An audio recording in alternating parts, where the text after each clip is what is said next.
You don't really want to call on me right now, Mr. Chairman. I'm thoroughly disgusted. I mean, it's amazing to me. This is what's wrong, and I apologize to you, Congressman. I've sat in here for the better part of this meeting, and I have to tell you, this is probably one of the most blatant partisan committees that I sit on, and unfortunately, it deals with the financial future of our kids and grandkids, as you well pointed out.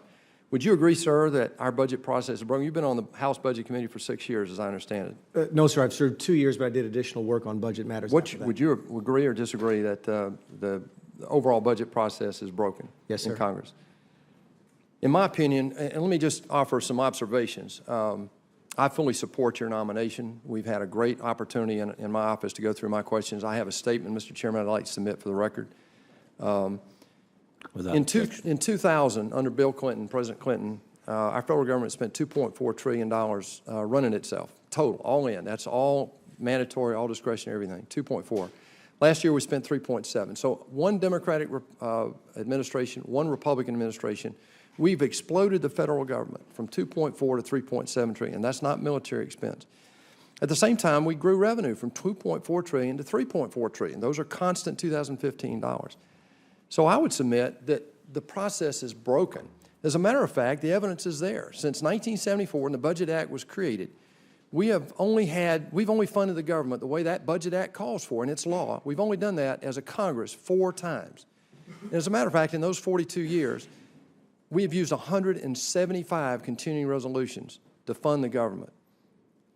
As a matter of fact, over those 42 years, now up until 2000, we had 13 appropriation bills. Post-2000, we had 12 appropriation bills that we have to appropriate and pass in order to fund the federal government.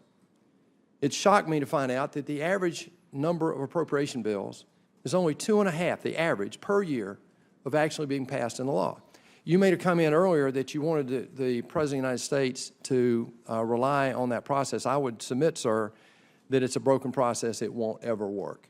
It contributes to this debt. We're going to, in the last 10 years, or the last 8 years, we've borrowed 35% of what we spend as a federal government. Over the next 10 years, we're going to borrow, if on the baseline, as you said, we're going to borrow another 30%, which will add about $9.5 trillion to a $20 trillion debt.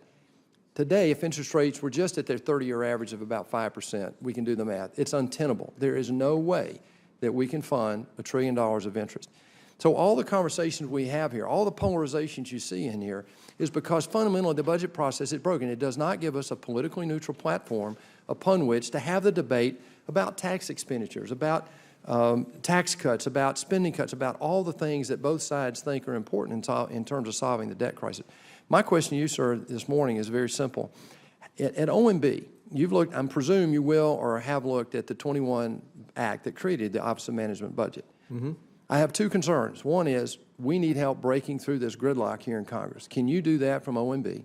And 2, does the Office of OMB today, because of the legislative total dysfunction, total fraudulent dishonesty that this Congress and every Congress since 1974 have perpetrated on the American people, because of that withdrawal from its responsibility in Congress, OMB, in my opinion, has overstepped what was outlined in the 21 Act and certainly in Article 2.